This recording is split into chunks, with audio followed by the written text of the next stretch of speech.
But let's talk now to Annunziata Rees-Mogg, former Brexit Party MEP, of course, with a very, very interesting take on what is going on in Europe, what is going on with the European Union, and where we go, really, with these Brexit negotiations. Annunziata, a very good morning. Welcome. Good morning, Mike. How are you? Very well indeed. Thank you so much for joining us. Last time I saw you, you were about to give birth. That was quite a while ago, I suppose, because it must have been because we were sitting in a restaurant together, actually not social distancing, very far away from one another. No, we were allowed out and about. Those were the days, and I now have a 4-month-old. Wow, it was that long ago. Well, I hope everything is going well, and you're probably welcoming the fact that you're not in the sort of the throes of the middle of political discourse at the moment, because it can be rather nasty and brutish and short at the moment between Keir Starmer and Boris Johnson. But what's been your assessment of the way the government's handled all of this since it started in March? I think things have improved hugely, that the new Boris Johnson government has changed tack completely, and it stood up for our country, and that has had a clear impact on the reaction of the European negotiators and leaders. That von der Leyen appears to have accepted that we will leave on the 31st of December, that there will not be any further extensions. Up until now, I think, thanks to Theresa May and all of the underhand manoeuvrings of the Remain bulk of Parliament before December, they thought they could just string it out forever and ever and trap us in the ECJ. And that's been made very clear by Gove and by Boris Johnson, that we will not be ruled by the ECJ after we've left. We'll be an independent country, which is what everyone voted for in the first place. Yes, indeed. Apart from, of course, Ed Davey, who, believe it or not, was on Dan Wootton's show here on Talk Radio yesterday and actually said, surely there is a reason to re-examine things. Of course, he wants to delay yet again the Brexit negotiations. I mean, when will these people ever get the message that it's done? Well, I think there is a really big problem, and it goes far deeper now than Brexit, because it's being conflated with every other possible issue. The Remainers accusing all Brexiteers, all supporters of us leaving the European Union and its institutions, accusing all of them, 52% of the electorate, of being racist, of being thick working-class people who should be ignored, has really inflamed other tensions. And that is a massive problem we've got to overcome. And I think we can only do that by making a success of Brexit. But that means really standing up for the democratic majority. Absolutely right. And in many ways, the silent majority, because you're quite right. This whole kind of Remainer argument that was that, Brexit was a mistake. It was the work of idiotic people who led even more idiotic people who were possibly racist and definitely not clever enough to understand what was going on into a sort of cul-de-sac of horror. None of that is true. None of it is stand-upable. All of the things, the dire warnings that we were told about, that this was going to happen, that was going to happen, none of that happened. Boris Johnson managed to get everything done the way he said he would get it done. So I don't understand quite what the mechanism is in these people's brains, that they think they can still change things. I mean, you talk about the silent majority, and I think that is so true, and it is really worrying that even I, and I have quite a thick skin and have had to by being in politics for as long as I have been in and around it. I'm not saying as much as I would like to on Twitter, on any other social media, because of the attacks. And they're coming from people with blue ticks who should have a responsibility and a reputation for upholding peace and dignity on it. And instead they're saying things like kill and eat Rees-Mogg. It's deeply unpleasant. And even when it's not about Brexit, if you're just calling for calm in the recent demonstrations and to some extent riots that we had, where I think both sides had small elements who very much overreacted, attacked the police, attacked statues, attacked each other. And that's not a situation we want to get in, but inflaming those tensions by accusing anyone, even just calling for things to calm down, for us to talk. There are clearly problems. There are things we need to sort out.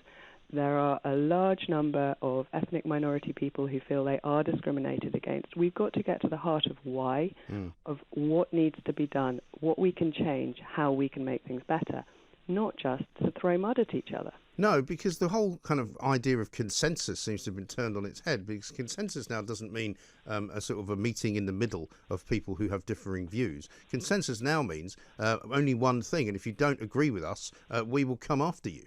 Absolutely, and I think it's spread so much further than the few people with high profiles on one side or the other, that a friend of mine on Facebook this morning put up, if you believe X, Y, and Z, such as you like Boris Johnson or you think it's okay to eat meat, as examples, then please defriend me, because I don't want to engage in those debates. Right. That's obviously her right, but it's also very sad for the future, because if you can't discuss things, then you can't overcome differences. No, you really can't. And surely the point of democracy is that there is a choice, and you can choose, but you may lose. And that's the way life is sometimes. And if you want to be a supporter of a party that wants to remain in Europe, you're very welcome to be one of those. However, once the majority of people have voted to leave Europe, the European Union rather, then that's the end of that, surely. I mean, I think one of the great worries is that it demonstrates that a large proportion of public figures on one side don't actually believe in the democratic process, and that the loss of numerous elections, whether it be on Brexit or the Conservative Party versus the left-wing parties, they don't believe they should have lost. They believe that all of us who voted the other way are wrong for whatever reason, whether it's because we're racist or because we're stupid or because we just don't count because we're old and should really have died.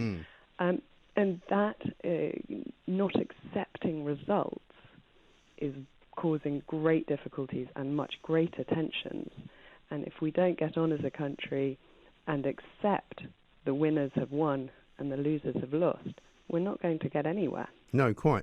And what do you make of the way the Labour Party has kind of metamorphosed, if you like, under Sir Keir Starmer, a man whose Brexit policy basically killed off any hope that Labour might have had in the last election of getting anywhere, because it was so kind of two-faced and sitting on the fence, you know, for leaving the EU if you were in a leave seat, and for staying in if you were in a remain seat. It was terrible, the machinations of what he was proposing whilst he was working with Jeremy Corbyn. But I had great hope when he won, that he came in and he said, there's a national crisis, we're going to work together, I will support the government as a critical friend. That seemed like a very good move forward, and it hasn't worked out like that in the slightest. No.